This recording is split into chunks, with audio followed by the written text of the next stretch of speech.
अस्सलाम वालेकुम। कैसे आप? उम्मीद करता हूँ खैरियत से होंगे, अच्छी सेहत के साथ होंगे, हंसते मुस्कुराते होंगे और सड़े पूजे नहीं होंगे। अल्लाह ताला से हमेशा अपने लिए सेहत और हदायत की दुआ मांगते रहा करें।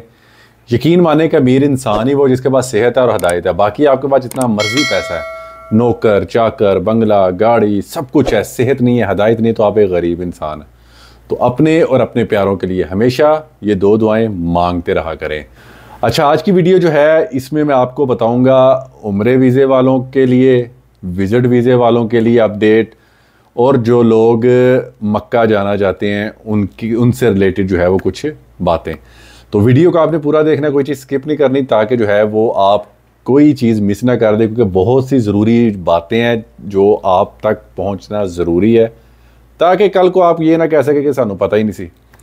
तो स्टार्ट करते हैं। सबसे पहले आपको पता है कि उम्रे वीज़े वालों को जो है 29 अप्रैल 2025 तक का टाइम दिया गया था। उससे पहले पहले उन्होंने एग्ज़िट करना, तो अब 30 हो गई है, यानी जो उम्रे वीज़े वाले थे वो अब जा चुके होंगे। जो अगर खुदा न खास्ता नहीं गए, कोई मसला क्या वजह, वो जो है बाकायदा बताया गया था कि उनको फ़ाइन होगा जो 29 अप्रैल के बाद नहीं जाएंगे, यानी फ़ाइन उनको होगा। और जिन्होंने जो है वो इनको बुलाया था, यानी जो मसूल थे, यानी जिस एजेंट के थ्रू आए थे, उनको भी फिर फ़ाइन होगा अगर उन्होंने बताया ना कि जी फ़लाँ बंदा मैंने भेजा था वो अभी तक नहीं आया। तो ये तो होगी उम्रे वीज़े वालों से रिलेटेड। जो सबसे इम्पोर्टेंट मैं आपको जो चीज़ बताना चाहता हूँ वो है विज़िट वीज़ा। किसी का भी विज़िट वीज़ा है, ठीक है, अपने अबशर पे उसको एक्सपायर ना होने दे। अबशर पे आपका वीज़ा वैलिड होना चाहिए, पेपर को छोड़ दें। आपने अबशर को देखना, आपका वीज़ा वैलिड है, वेरी गुड। अगर अबशर पे वीज़ा एक्सपायर हो गया तो आप ओवर स्टे में आएंगे, और ओवर स्टे वालों को जो है वो 1 लाख रियाल जुर्माना है, सज़ा अलग है। और आपको पता है कि ये चीज़ जो है स्पॉन्सर को भी, यानी विज़िट वीज़े वाला, यानी जिन्होंने बुलाया है, जो स्पॉन्सर है, मतलब शोहर ने बुलाया है अपनी बीवी को, बच्चों को, या वालिद साहब ने अपने बेटे को बुलाया है, बेटी को बुलाया है, या जिसने भी भाई ने भाई को बुलाया है, तो अगर तो वो ओवर स्टे हो गया तो 1 लाख रियाल भाई साहब जुर्माना है, और सज़ा अलग है, स्पॉन्सर के लिए अलग मसले मसाइल हैं। और ये चीज़ जो है आपको पता है कि फिर बाद में बहुत परेशान करती है। तो इसलिए अगर आपके वीज़े में टाइम है, अभी आपने अभी जो है वो 1 साल नहीं हुआ, तो आप अपना वीज़ा एक्सटेंड करवाएं, ठीक है, टाइम से पहले। कुछ लोग जो है उनको टाइम पे याद आता है कि जी वो वीज़ा एक्सटेंड करना था, मैसेज आया होता है, आपको पता है 7 दिन पहले मैसेज आ जाता है, तो फिर लोग जो है वो on the spot, on the time जो है वो एक्सटेंड करने की तरफ लग जाते हैं। इसी चक्कर में वीज़ा एक्सपायर हो जाता है, अबशर पे जो है वो डेट निकल जाती है, तो जिसकी वजह से जो है वो फिर एक बार अबशर पे वीज़ा एक्सपायर हो गया तो फिर समझे आप इलीगल है, यानी आप फिर ओवर स्टे में आ रहे हैं ना। तो आपने जो है, अगर आपका भी टाइम है और आपको पता है 7 दिन पहले मैसेज आ जाता है, तो आपने नेक्स्ट डे जो है वो अबशर से एक्सटेंड कर लेना। अबशर से एक्सटेंड करते वक्त जो है नहीं हो रहा, आप एग्जिट री एंट्री कर लें, ठीक है। अगर फिर भी नहीं हो रहा, एरर आ रहा, चुप करके जो है आप वापस चले जाएं, क्योंकि आप अपने माइंड में रखें कि हमने जो है कोई रिस्क नहीं लेना। क्योंकि इस बार जो है ख़ास तौर पे जो विज़िट वीज़े वाले हैं उन पे बड़ी सख्ती की जाए, क्योंकि लास्ट टाइम आपको पता है हज पे बहुत से विज़िट वीज़े वालों ने जो है इलीगल हज करने की जो है वो कोशिश की, जिसकी वजह से कई जानों का नुकसान भी हुआ है। तो इस चीज़ को देखते हुए विज़िट वीज़े वाले जो है ना वो लाजमी इस चीज़ का ख्याल रखें कि ओवर स्टे ना हो, आपका वीज़ा एक्सपायर ना हो। आपने वीज़ा एक्सटेंड करवा लेना, टाइम पे एक्सपायर होने वाला है, तो आपका टाइम पीरियड पूरा होने वाला है, तो आप एग्ज़िट कर लें, छोड़ के जो है वो चल जाएँ। दोबारा जो है वो फिर जब वीज़ा ओपन हो तो आप अप्लाई करें और दोबारा आ जाए। लेकिन बार बार कह रहा हूँ, 1 लाख रियाल जुर्माना कौन देगा?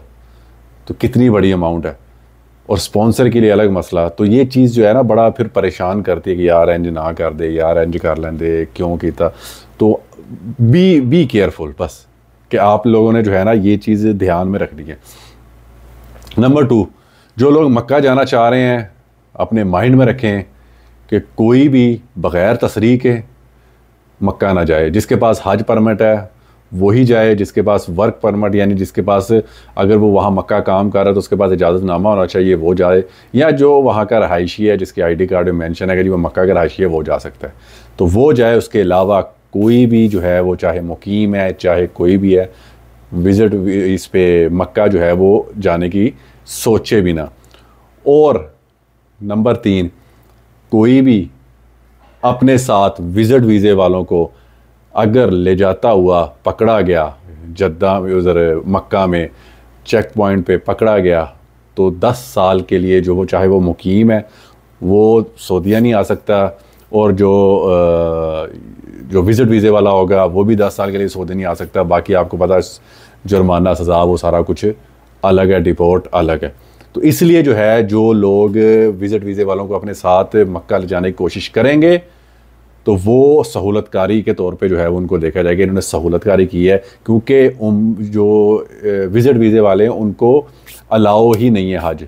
तो आप जब उनको लेके जा रहे हैं तो फिर यही देखा जाएगा कि आप जो है उनको हज के लिए लेके जा रहे हैं मक्का, क्योंकि कह दिया गया है कि भाईजान कोई भी इन जो है वो इजाज़तनामे तसरीह के बगैर एंट्री करने की कोशिश मत करे। और जो लोग मक्के में हैं या जो लोग बाकी रह गए हैं विज़िट वीज़े वाले, वो अपना वीज़ा जो है वो बार बार मैं कह रहा हूँ देखते रहें, एक्सपायर ना होने दें। और जो मक्के के अंदर हैं वहाँ अगर किसी ने जाके होटल में या किसी ने अपार्टमेंट में या किसी ने रेस्टोरेंट में किसी ने जो है वो रहाइश ली हुई है और वो हज के लिए जो है वो जाना चाह रहा है, तो सख्त चेकिंग होगी वहाँ जाके, ये अपार्टमेंट में, ये होटल्स में। और जो बताएगा नहीं, मसलन किसी का अपार्टमेंट है, होटल है, किसी का प्राइवेट घर है, तो उसने अगर जो है वो वहाँ जगह दी हुई है तो फिर उसके लिए भी जो है वो अलग से मसला होगा कि भाई आपने जो है वो विज़िट वीज़े वालों को कैसे जो है वो हज के दौरान जो है ये रहाइश दी हुई है। तो ये माइंड में रखें कि बहुत ज़्यादा सख्त चेकिंग होने वाली है। किसी के पास भी विज़िट वीज़ा है या कोई भी वीज़ा है, छोड़ दे, ये एक्सपायर ना हो, यानी वो ओवर स्टे ना हो। मैंने स्क्रीन पे भी आपको जो है वो दिखा दी हुई हैं तस्वीरें कि भाई ये देख लें, यहाँ बाकायदा बता दिया गया कि कोई भी ओवर स्टे हुआ, कोई भी विज़िट वीज़े वाला पकड़ा गया मक्का की हदूद में, या अगर उसको ले जाते हुए किसी ने भी हेल्प की तो सज़ा जो है फ़ाइन, परेशानी, डिपोर्ट, और उसके बाद जो है वो 10 साल बैंड। तो ये बड़ी ज़हनी टेंशन जो है फिर आपके लिए बन जाएगी। इसके अलावा जो है अगर आपका कोई भी सवाल है मुझसे कमेंट्स में पूछ सकते हैं। वीडियो को यहाँ ख़त्म करते हैं। अल्लाह ताला सबको खुश रखे, अपने हिफ्ज़ अमान में रखे, और अल्लाह ताला आप सबके बच्चों के सर पर उनके माँ बाप के साथ हमेशा कायम रखे। ज़्यादा चाहता हूँ। अल्लाह।